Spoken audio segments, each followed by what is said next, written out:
Hola, bienvenidos a un nuevo episodio de La Morada del Búho. Hola, ¿cómo estáis? Nosotras la verdad que muy contentas de seguir por aquí. Hoy hablaremos del búho real, el oso pardo y el arbolado urbano.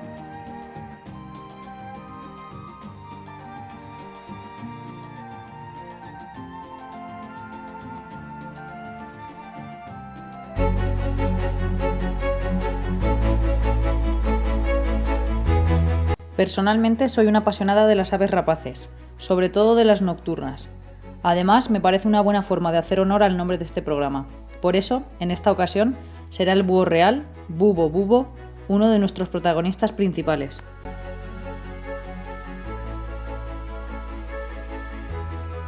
Distribuido por casi toda Eurasia, es considerada una de las rapaces nocturnas de mayor tamaño, junto con el búho de Blakiston o el cárabo lapón. Se le reconoce y diferencia de otras aves gracias a su corpulencia, poderosas garras, ojos anaranjados y una voluminosa cabeza rematada por largos penachos cefálicos, también conocidos como orejas. Tiene una longitud entre 56 y 75 centímetros, una envergadura de 140 a 188 centímetros y puede llegar a pesar fácilmente casi 5 kilos, sobre todo en el caso de las hembras, que son más grandes que el macho. Suele ser bastante difícil diferenciar ambos sexos, puesto que apenas hay diferencias en el patrón de coloración, aunque se ha observado que dichos penachos de la cabeza suelen verse más erguidos en machos que en hembras. El estatus de conservación de este animal, tanto en España como según la UICN, Unión Internacional para la Conservación de la Naturaleza, es la categoría de preocupación menor, pues se estima una población total mundial de entre 250.000 y 2,5 millones de ejemplares. En Europa podemos encontrarlo en las latitudes más altas, la región occidental y en la franja mediterránea. En la península ibérica está muy extendido evitando el norte y noroeste de esta, y ambos archipiélagos. Al búho real podemos hallarlo en multitud de hábitats, desde zonas semidesérticas, bosques mediterráneos o de coníferas, taiga, estepas y hasta en medios urbanos, siempre y cuando las temperaturas no bajen de menos 9 grados centígrados y no superen los 37. Tiene preferencia por las zonas con abundancia de barrancos y acantilados, compuestos de una vegetación densa. Al ser un ave tan grande y llamativa, necesita de estos espacios para obtener refugio y poder anidar, evitando así a otros depredadores.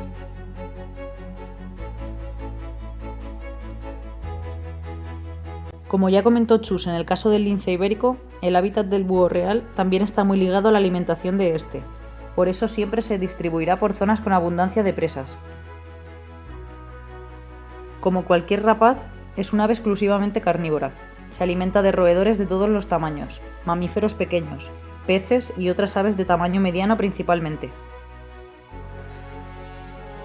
Como no le gusta emboscarse demasiado, sino que prefiere la periferia de los bosques colindantes a espacios abiertos, su técnica de caza consiste en la detección de la presa desde un posadero habitual y descender rápidamente sobre ella. Gracias a su vuelo silencioso y sus poderosas garras, su captura muere en cuestión de segundos y, dependiendo del tamaño que tenga esta, la traga entera o la trocea con el pico. Esperar observando no es la única estrategia de caza que tiene el búho, pues en ocasiones puede capturar otras aves en vuelo, aprovechando su despiste o concentración. Es un animal muy territorial, y delimitan estos territorios mediante cantos desde sus posaderos o el marcaje de rocas con excrementos. Cada ejemplar vive normalmente solo, y no se junta con el sexo contrario hasta la época de cortejo.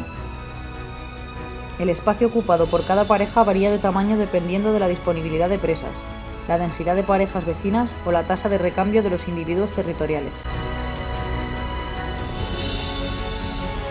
En cuanto a la reproducción, el celo se produce en febrero y marzo, y suelen nidificar en cavidades sin tapizar de troncos o acantilados, incubando de 2 a 6 huevos en primavera o finales de invierno. La hembra los incuba mientras que el macho busca alimento y al cabo de 36 días los huevos eclosionan. Una vez nacen los polluelos, el macho participa de forma activa en su cuidado, aunque es la hembra quien los alimenta principalmente. Al final del otoño, cuando ya vuelan perfectamente, los juveniles son expulsados del territorio para la búsqueda de otras zonas desocupadas, llegando a desplazarse hasta 50 kilómetros, ya que en la península ibérica abundan las presas. Pueden alcanzar su madurez sexual en el primer año de vida.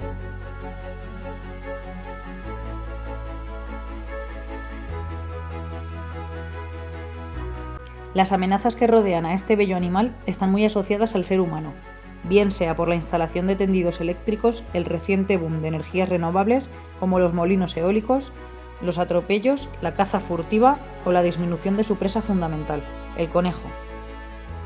Todo ello hace difícil mantener su estado de conservación.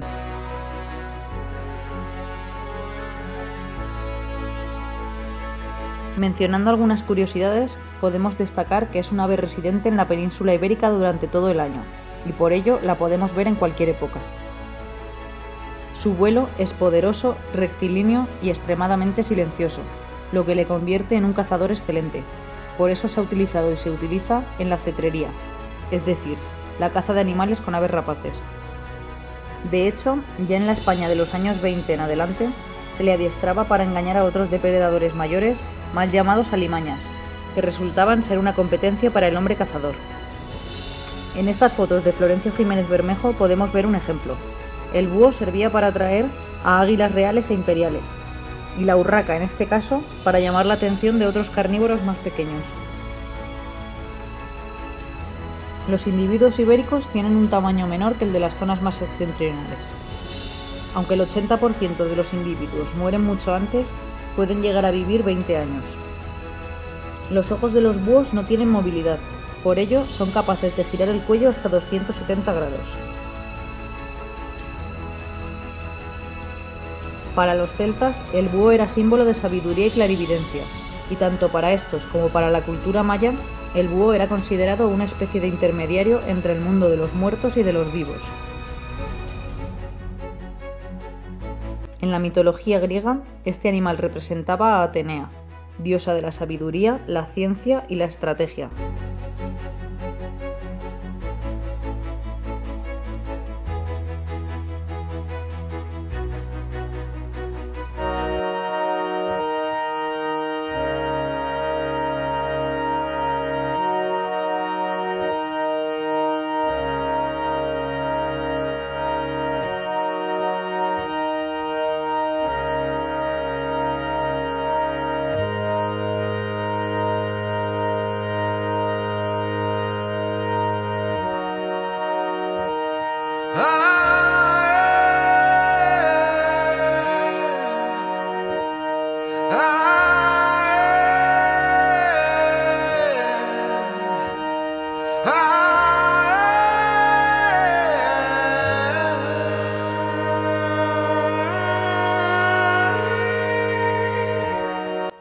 Los osos pardo, Ursus actos, pertenecen a la familia Ursidae, actualmente compuesta por 8 especies: oso panda, andino, malayo, indio, negro asiático, negro americano polar y nuestro oso pardo. Sus orígenes filogenéticos se remontan a hace unos 22 millones de años en Eurasia y Norteamérica, donde se han encontrado fósiles de Ursabus, el primer úrsido que se diferenció de los carniformes, suborden de carnívoros donde entran también los lobos, perros, tejones. Hace 5 millones de años se diferenció una nueva especie, el Ursus minimus, que vivió en Europa hasta hace unos 1,8 millones de años. Es el considerado como ancestro del género Ursus. Una de las líneas filogenéticas que poblaron la península ibérica es el famoso oso de las cavernas, Ursus spaleus, que, como curiosidad, deciros que por su dentición se cree que eran predominantemente vegetarianos. Su desaparición fue seguramente por culpa de las variaciones climáticas junto con tener que bregar con el maldito ser humano, pues coexistió tanto con los Homo sapiens como con los neandertalis. Actualmente es el Ursus etruscus el considerado como antecesor directo del oso pardo, y este último es la única especie presente en la actualidad en toda Europa occidental, aunque la mayor parte de sus poblaciones se localizan en Rusia, Alaska y Canadá. Como breve repaso de su morfología, decir que cuenta con orejas y cola pequeñas, una cabeza bastante grande, extremidades robustas y fuertes. Las hembras pesan entre 75 y 140 kilos, mientras que los machos de 90 a 250. Su coloración varía del amarillo pardo al pardo negruzco. Históricamente, el oso pardo se distribuía por toda la península ibérica, tanto en áreas de montaña como en zonas bajas con poca presencia humana, llegando incluso al norte de África. Fueron en los siglos XVII y XVIII cuando se produjo una gran regresión de su distribución, coincidiendo con la repoblación humana del sur de la península, la aparición de armas de fuego y de la estricnina, un alcaloide de origen vegetal que se ha usado comúnmente como veneno hasta su prohibición por la Unión Europea en 2006. En el siglo XIX ya se indicaba la presencia de 2 núcleos poblacionales, los actuales.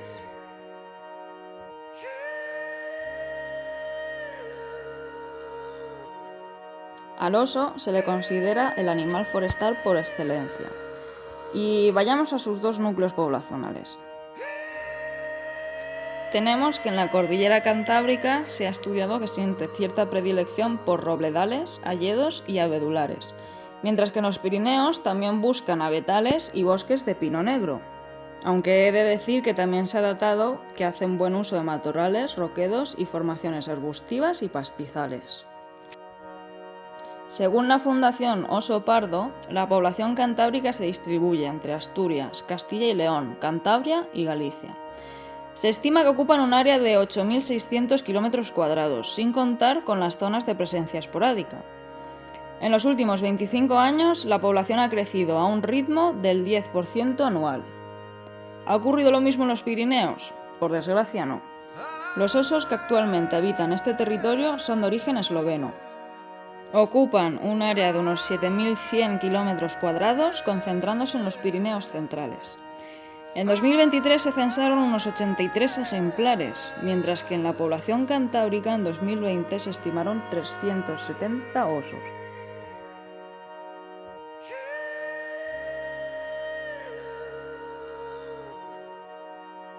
Ahora me gustaría hablar un poco de su dieta. En primavera optan por consumir vegetación y carroña. En verano buscan frutos carnosos, aunque continúan con su consumo de distintas plantas. También disfrutan de las colmenas y los hormigueros y ocasionalmente depredan sobre ganado. Además, aquí deciros que Winnie the Pooh nos mintió. No buscan las colmenas por la miel, sino por las larvas que están llenas de proteínas.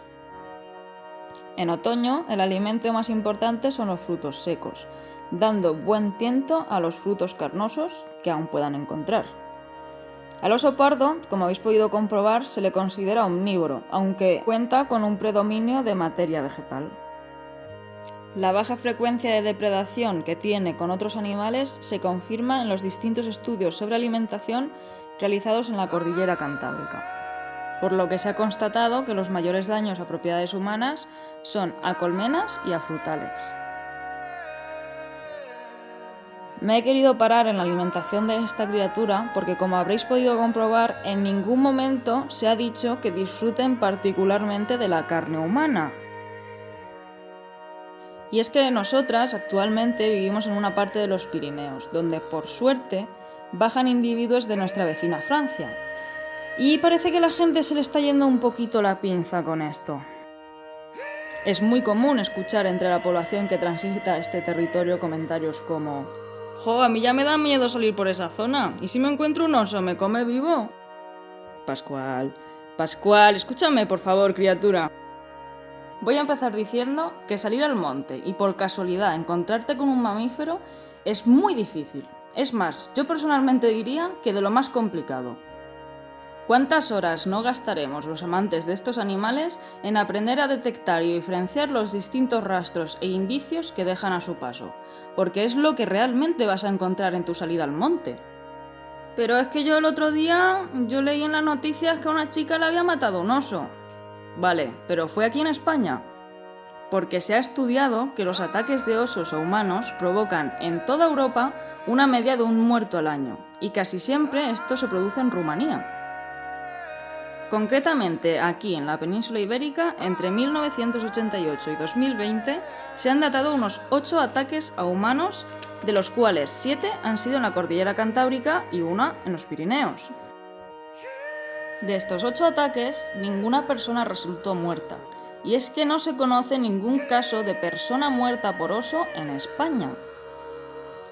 Es más, de estos 8 ataques, en 3 no hubo contacto directo con el oso. Las heridas se produjeron por caídas al suelo. De los afectados, solo 2 requirieron cirugía. Otros 2 sufrieron mordiscos leves que se solventaron con entre 2 y 7 puntos. Y otros 2 fueron mordidos, pero el oso no llegó ni a rasgar la piel ni les produjo sangre. Al contrario de lo que ocurre con los osos grizzly y los asiáticos, los osos pardos nunca dirigieron el ataque ni a la cabeza, ni a la cara o al torso. Todos esos ataques fueron dirigidos a las extremidades superiores e inferiores. Y en cuanto al tipo de ataque que ha ocurrido aquí en España, todos ellos fueron por encuentros súbitos, en el que hubo tanto sorpresa para el ser humano como para el oso. Volvamos otra vez a los 8 ataques. En 2 de ellos puede que incluso hubiese un exceso de confianza por parte de las personas implicadas. Uno siguió sus huellas hasta llevarlo a uno de sus encames, y otro fue al cebadero de una cueva donde sabía que el oso iba a comer. Uno de los implicados en uno de estos incidentes afirmó que el oso no le atacó, sino que más bien le apartó mientras huía. ¿Cuántos de estos ataques no fueron un atropello o un empujón por parte del oso para que se quitasen del medio mientras éste huía? Hay que dejar claro que tras todos y cada uno de los ataques, el oso huyó. Incluso hubo uno de los afectados que contó que después de que el oso lo zarandease, al huir, lo vio defecar, signo que según los expertos indica que el oso estaba asustado. Además, la edad de los atacados oscila entre los 35 y 77 años, siendo todos ellos hombres, lo que implica que no hubo sesgo alguno hacia clases de edad más vulnerables, lo que también indica que no fueron ataques por depredación. Y casualmente, todos los involucrados estaban fuera de caminos y pistas forestales. Así que ya sabes, Pascual, si quieres evitar un muy improbable ataque de un oso, ¿qué debes hacer? Si tienes la suerte de verlos, no te acerques para fotografiarlos o acosarlos, ni dejes que tu perro lo haga. Por eso, hay quien dice que en según qué zonas del monte no hay que llevar al perro suelto, alma de cántaro. Te lo suele decir la propia ley. Haz caso. Evita andar campo a través en zonas oseras. Que los animales son más inteligentes de lo que creemos y después de tantos años de persecución por nuestra parte, suelen evitar las zonas de tránsito del ser humano. Además, estaría bien que evitases las zonas oseras en temporada de cría, sobre todo donde haya colmenas y frutales. ¿Y si me encuentro un oso cara a cara, a escasos metros de mí? Pues primero, conforme llegues a tu casa, le echas a la lotería. Y segundo, no grites, no intentes atacarle. Vete de allí sin correr y sin darle la espalda, que no es tan difícil.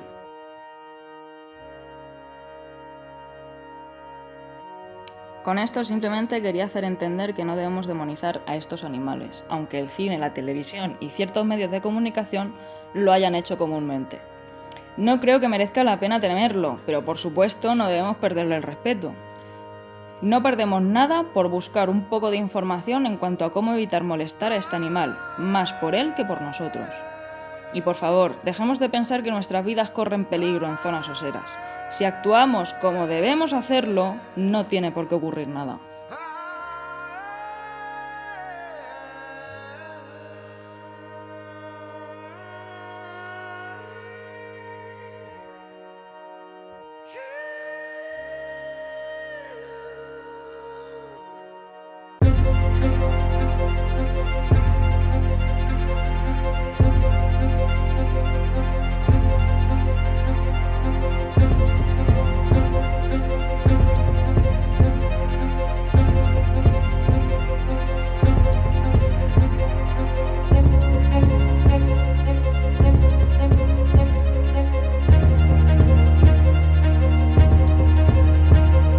El término de arbolado urbano es utilizado para resaltar el uso de los árboles en ciudades o pueblos como si tuvieran una función u objetivo, igual que un árbol frutal produce frutos o un árbol forestal madera.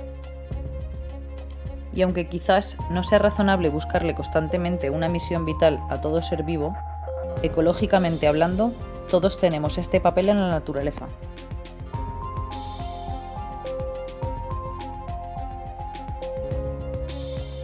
Los árboles tienen multitud de beneficios sociales y ambientales, que son de suma importancia para el desarrollo adecuado de la vida en el planeta Tierra. Por una parte, reducen la temperatura y los efectos microclimáticos. Este aumento excesivo de temperatura en las ciudades es debido al efecto isla de calor, que se produce por la contaminación atmosférica, el volumen y la cantidad de edificios, la impermeabilidad de los suelos, la generación de calor a causa de los automóviles y la actividad industrial o la falta de zonas verdes. Sin el mantenimiento adecuado o la creación de estas zonas verdes y la ausencia de arbolado urbano en el resto de zonas, sumado al incremento de temperaturas en los meses cálidos y bajadas importantes en los meses invernales, hacen que se vuelva insostenible habitar en las urbes, puesto que no hay una buena termorregulación.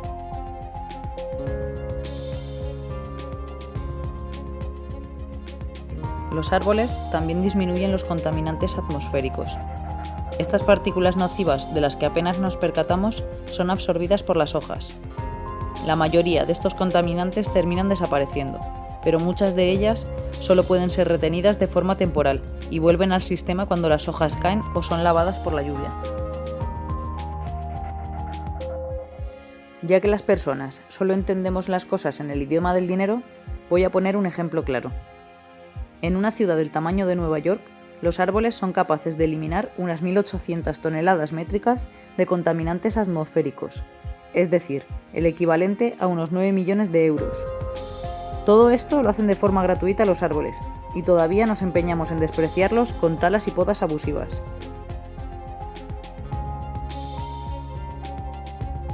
Como ya sabemos, absorben dióxido de carbono, uno de los gases principales que contribuyen al cambio climático, y lo transforman en oxígeno.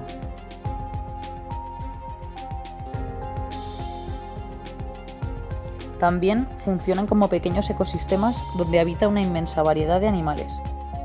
Además, emiten a la atmósfera compuestos orgánicos volátiles, es decir, sustancias químicas naturales de las que se obtienen aceites esenciales, resinas y otros productos que pueden atraer polinizadores o repeler depredadores. Intervienen en el ciclo hidrológico del agua, evitando inundaciones, ya que interceptan, retienen y disminuyen el impacto de la caída de agua en el suelo cuando llueve, contribuyendo también en la recarga de los mantos acuíferos y filtrando el agua que se va a parar a dichos acuíferos. Asimismo, palían las sequías gracias a la evapotranspiración, esto es, la evaporación de la humedad del suelo y la transpiración de las hojas. Gracias a este proceso, fomentan la formación de nubes y con ello las precipitaciones. Reducen la polución acústica. El ruido es absorbido por hojas y ramas y enviado al suelo, donde finalmente se disipa. Un solo árbol no tiene el poder suficiente para amortiguar algunos ruidos, pero un conjunto de árboles sí. También evitan la erosión del suelo, sujetándolo con sus raíces. Todos estos son beneficios ambientales que a su vez también se traducen en provechosos para todos nosotros. Pero si queremos especificar un poco más, nos ofrecen otros muchos beneficios sociales como la reducción del crimen y la violencia. Hay evidencias de que la naturalización urbana aumenta la percepción de seguridad, disminuyendo la criminalidad, puesto que en los espacios verdes se crean vínculos sociales más sanos, y eso nos permite estar más atentos a lo que sucede en nuestro entorno. Mejoran la salud mental y física. Así lo demuestran varios estudios que afirman que los paisajes con arbolado y otra vegetación producen estados fisiológicos más distendidos y menos estresantes en los humanos que los paisajes que carecen de estas características. De hecho, se ha comprobado que los pacientes de hospitales que tienen acceso a una ventana donde se observan árboles se recuperan más rápido y con menos complicaciones que los pacientes que no pueden gozar de esas vistas. Los árboles urbanos proporcionan sombra, cobijo, frutos y en ocasiones leñas. Mejoran la estética de cualquier lugar, revalorizando así el entorno. Suponen un ahorro de agua en los riegos. Gracias a la sombra que dan, minimizan la evaporación de agua de céspedes y otros cultivos. Y por último, y seguro que me dejo algo, despiertan la conciencia ecológica. Tanto niños como adultos aprenden sobre los árboles y sobre el entorno que les rodea, haciendo que a su vez se involucren en temas relacionados con la educación ambiental. Además, es una forma de acercar el medio natural a zonas donde es inexistente, como las ciudades.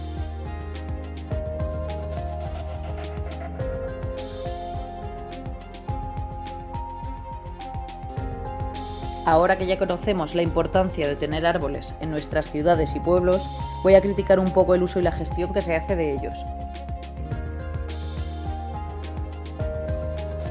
La mayoría de los beneficios que obtenemos del arbolado son gracias a sus hojas. Ellas son las encargadas de purificar el aire que respiramos. ¿Pero qué hacemos nosotros en cuanto llega el otoño o el invierno? Pues ponernos a podar como locos, eliminando casi toda esa masa foliar que nos aporta tanto. Pero, Hermi, es que el propio árbol te lo está pidiendo. O, Hermi, es que es agotador estar recogiendo hojas todo el rato.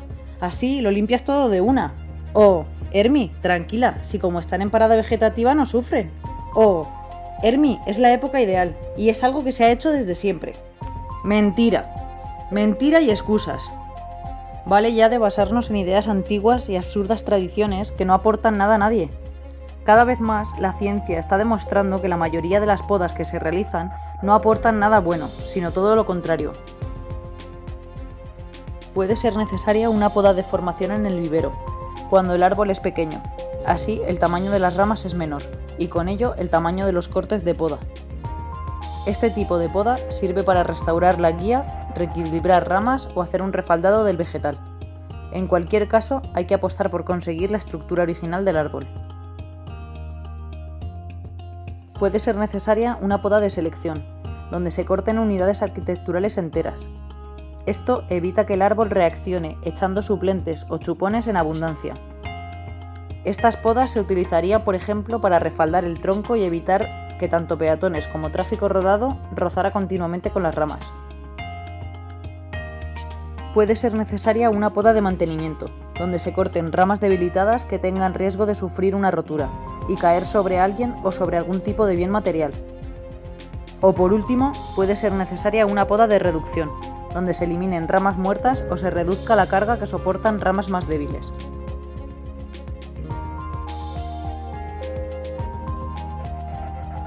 En cualquiera de los casos, hay que saber leer al árbol e interpretar en cada momento lo que nos dice cada individuo por separado, y no tratarlos a todos por igual, puesto que cada uno tiene unas condiciones y una situación diferentes.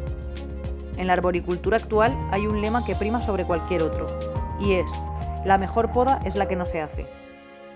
Esto quiere decir que cualquier acción sobre el árbol tiene su consecuencia, por lo tanto se vuelve necesario restringir las podas y solo apoyarlas en casos necesarios. ¿Cómo podemos ayudar en esta idea tan controvertida? Pues para evitar podar en exceso es muy importante una buena planificación de la gestión del arbolado urbano desde el principio.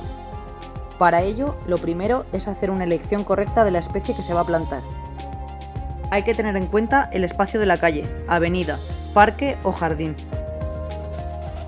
Nunca se elegirá una especie que adquiera un gran tamaño de copa en su vida adulta para plantarla en una calle muy estrecha.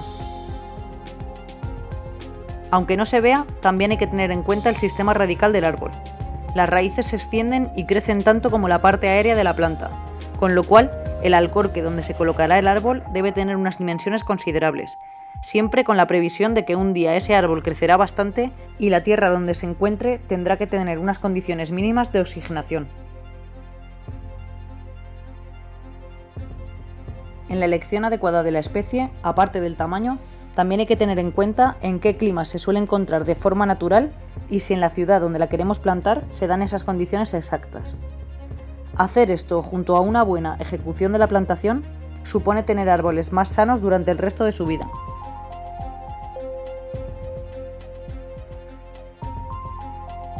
Bajo mi punto de vista, yo optaría por plantar de forma combinada especies autóctonas, que soporten bien el clima. Pero si se quiere elegir algo alóctono, lo mejor es que sean especies resistentes y adecuadas a lo descrito anteriormente. Por último, dejar claro también que todos los beneficios ecosistémicos que nos ofrece el arbolado se consiguen gracias a ejemplares ya adultos y maduros, frente a los árboles jóvenes, que por desgracia no tienen la misma capacidad. Con lo cual, debe primar siempre la calidad frente a la cantidad, y tratar de conservar árboles maduros en nuestros pueblos y ciudades.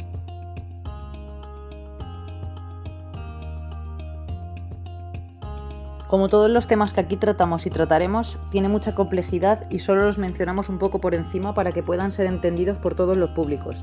Así que ya disculparéis si se nos queda algo en el tintero. En la reflexión de hoy os pregunto algo. ¿Irá la tendencia de los ayuntamientos hacia la conservación del arbolado existente, la reducción de podas y la buena plantación de los nuevos ejemplares? ¿O por el contrario harán oídos sordos a los nuevos descubrimientos que además suponen un ahorro económico al tenerles que hacer menos intervenciones? Sin más dilación, os dejamos por hoy. Salud, buen camino Y mucha fuerza.